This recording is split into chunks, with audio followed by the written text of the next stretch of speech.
are about to mate, the males will fall around the females, and typically the female will like run away because it doesn't want it. But the male has like this sputtering noise while it like prances behind the female, with like stiff legs. I would show, but not right now. No, you should. Do you want to? No. You did so good with the other one I was offering. But anyway, I'm a so voice actor. the females try to like escape the male, but then eventually the male like catches up to the female and it will lift its leg, and they actually mate while the female is still walking, which is interesting. But also while the male is like creeping up on the female, it has a low stretch, it lifts its nose, and it prances around. They also have a few different like defense displays. So they have a dominance threat display where they have a high horn presentation, they kind of like duck, and then they have a defensive submissive display where their head is lower and they like stick their chin out. And that's it, I think.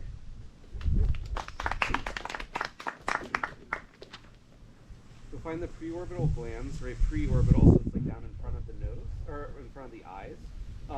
And there's like a sticky sort of black tar substance. So actually, while we're out walking around in Serengeti and with the Hadza, there's a chance maybe we'll see some grass that's been marked with preorbital glands of like Thompson's gazelles or graceful antelope.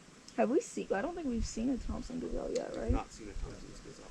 It looked very similar to the Grant's gazelle. Our part did, yeah. We saw a few other mixed actually with some grants. So the Land Rover, we only saw Grant's gazelles, but they actually look quite similar to Thompson's gazelles. The Thompsons are typically a bit smaller, but really they're so close in body size it's sometimes really difficult to tell them apart. Is their footprint the same as Impala? Very similar, yeah. They're one of the few water independent mammalian species. So you can get Thompson's gazelles way out in the middle of the plains, miles and miles and miles away from water, and they can actually go for their entire lives and not drink because they can get enough moisture from the grass that they eat. Wow. They will, if there's water around, they will totally drink, but they don't absolutely have to. So they have really circular poops. Yes, they have the most efficient water retention mechanism of any mammal in the ecosystem. Seriously, I'm becoming a biologist. Good connection. Yeah, nice. Bringing the poop back into it. Yeah. I think you need Every to conversation. forget engineering. Yeah. There also will be in really Fecal large engineering. herds, pretty large population of Thompson gazelles in the Serengeti. Probably 400,000 or 500,000, something like that. So Wow. you'll see them migrate also with wildebeest and zebra. They'll be moving around the Serengeti together in large herds. Yeah. They're also really fun to watch too, because they will, if they see a cheetah, they'll all be sort of bunched up and they'll all be faced towards the cheetah, very vigilant, and their tails will be flipping and they'll be very alert. Yes, very aware. Second fastest land mammal after the cheetah. And like you were saying, they can run really fast for up to a mile or two, right? Which for almost all their predators is far enough to keep them safe.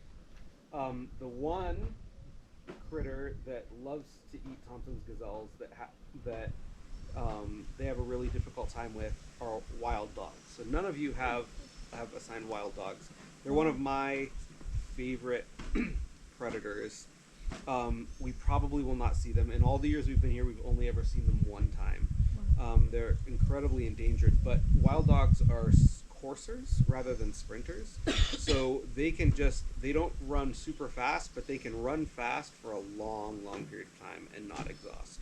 So when wild dogs are hunting down Thompson's gazelles, they'll actually chase them, and Thompson's gazelles will try and like run in a circle, right? Because ultimately they sort of want to get back to the territory, especially if they have like young that they left behind or something. And the wild dogs will all be running in a pack, like kind of in a line, and then just like distance runners, they'll draft off of each other. So the one at the front will get tired first, and the one at the back will cut the corner on the circle. just keep cutting the corner, taking turns until ultimately they exhaust the animal. And wild dogs can run down just about any prey species in the ecosystem, and so that makes them like the one predator species that Thompson's gazelles have a really difficult time getting away from.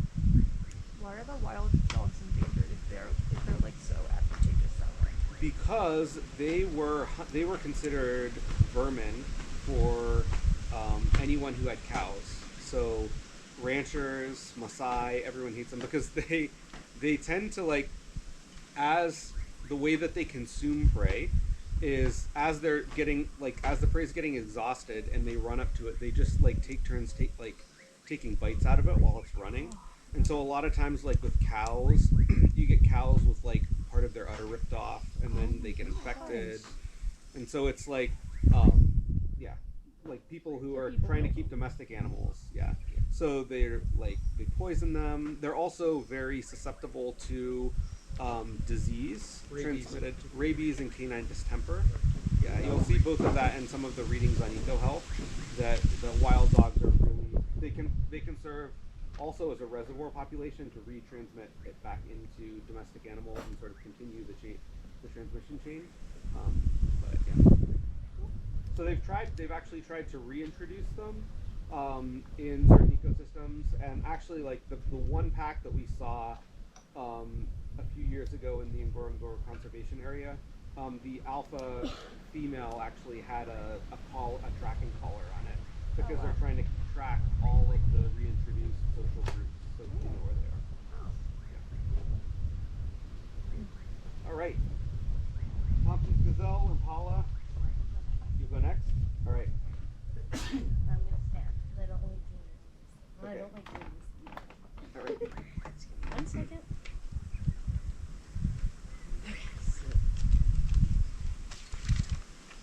Chewy, Anakimbia, Haraka, Haraka. Oh, nice. I said, cheetahs are very fast runners. Thank you, Frank. So cheetahs are the fastest mammals on the planet with speeds up to 60 and 70 miles per hour. They're located in east and southern India as well as Africa.